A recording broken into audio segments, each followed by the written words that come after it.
ए, सुनो, हमारी जूती टूट गई है, क्या तुम इसे ठीक कर दोगे? हाँ हाँ शास्त्री जी, क्यों नहीं। अरे यही तो मेरा काम है। लाइए दे दीजिए।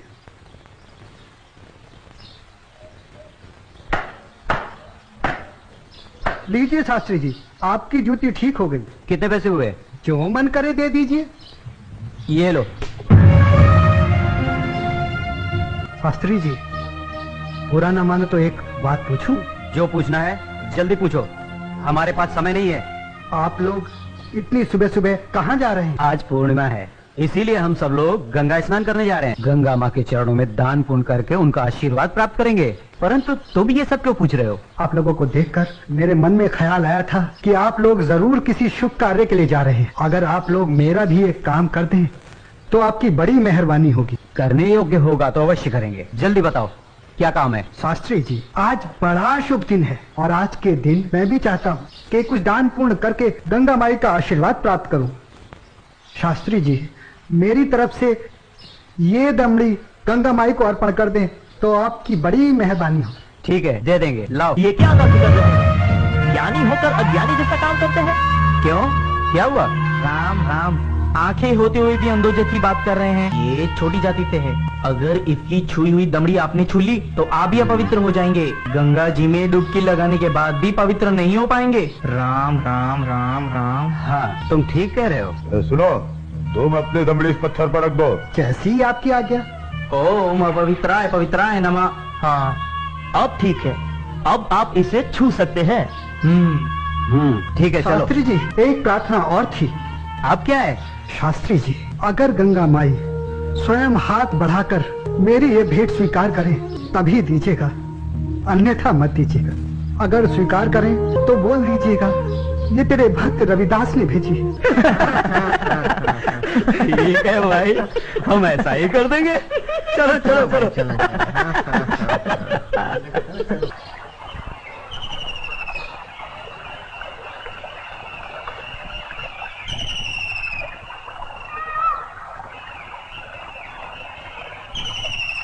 जय हो गंगा मैया की। हे माँ, तू अपनी कृपा सदा हम पे बनाए रखना माँ। यदि हमसे कोई पाप हो जाए तो अपने इस पावन जल से उसे धो डालना माँ। हे माँ, तू अपनी शरण में हमें सदा रखना माँ। जय हो गंगा मैया।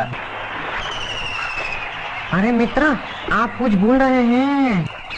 क्या? अरे वही शूद्र जिसे आपने अपनी जूती ठीक करवाई थी, उसकी दी हुई दमड़ी। अरे उसने कहा था कि स्वयं गंगा माता हाथों से स्वीकार करे तो देना, अन्यथा नहीं। पागल कहीं का।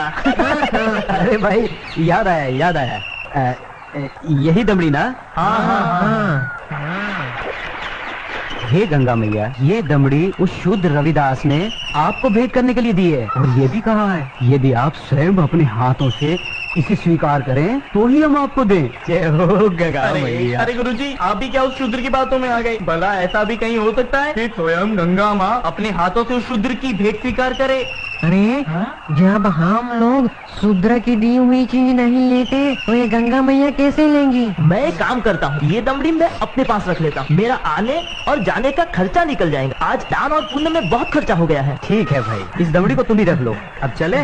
चलो भाइयों। ठहरो, इधर लाओ। मेरे भक्त रविदास की दी हुई भेंट मुझे दे दो। मैं अपने भक्त की भेंट स्वीकार करती हूँ। मैं अपने भक्त की भक्ति से बहुत प्रसन्न हूँ। लाओ, वो दमड़ी मुझे दे दो।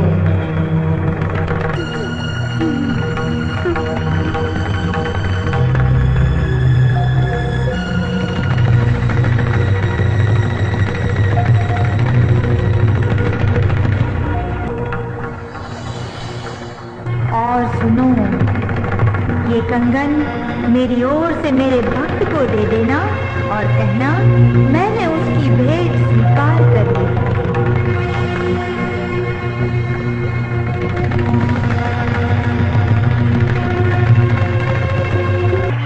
चलो भाई, चलो यहाँ से जल्दी चलो। ये मुझे लगता है ये जरूर उस सूत्र का फैलाया हुआ कोई माया जाल है। चलो। गुरुजी, हमारी आंखों ने जो देखा और हमारी कानों ने जो सुना, क्या वो सच था? वो तो एकदम सच था, किंतु ये बिल्कुल सच नहीं था कि गंगा माँ ने स्वयं अपने हाथों से उस शुद्ध रविदास की भेंट स्वीकार की। और मुझे तो लगता है ये शूद्र रविदास कोई बहुत बड़ा मायावी है। हाँ, मुझे भी यही लगता है। मैं अपनी आंखों और कानों पर अभी तक विश्वास नहीं कर पा रहा हूँ। परंतु एक बात मेरी समझ में नहीं आ रही कि इस तरह के मायावी चमत्कार दिखाकर उस शूद्र रविदास को क्या प्राप्त होगा। प्रसिद्धि, हाँ हाँ प्रसिद्धि। वो यही चाहता है कि हम उसके इस माया जल को चमत्कार समझें। तो आगे की कहानी मेरी पूरी तरह से समझ में आ गई। वो शूद्र यही चाहता है कि उसके इस चमत्कार की चर्चा हम पूरे राज्य में करें, जिससे राज्य के भोले भाले लोग उसे गंगा माँ का सच्चा भक्त समझकर उसकी पूजा करने लगे। आप बिल्कुल सही कह रहे हैं। लेकिन इस कंगन का क्या करें? अरे करना क्या है, दे देते हो शूद्र को। राम राम, कैसी मूर्खों जैसी बातें कर रहे हैं। ऐसा करते हैं, इस कंगन को महाराज के पास लेके चलते हैं। वो जरूर हमें इस कंगन के बदले में उचित इनाम देंगे। हाँ, यही ठीक रहेगा। तो चलो महाराज के पास चलते हैं। लेकिन उस रविदास के बच्चे से क्या कहेंगे हम? अरे हम उसके घर के सामने से ही नहीं जाएंगे। हाँ बिल्कुल ठीक है। और वो इतना अंतर्यामी तो है नहीं। अरे उसे तो पता भी नहीं चलेगा कि गंगा माँ ने उससे देने के लिए कोई कंगन दिया भी है या नहीं। और देखो, ये कंगन गंगा माँ ने स्वयं अपने हाथों से हमें दिया है, इसलिए इस कंगन पर सिर्फ और सिर्फ हमारा अधिकार है। तो चलिए, ये तय हुआ कि कल हम सब महाराज के पास चलते हैं। और कल हम सब लोग डी बाबा वाले पेड़ के नीचे मिलते हैं। जय हो डी बाबा की। नहीं विश्वनाथ।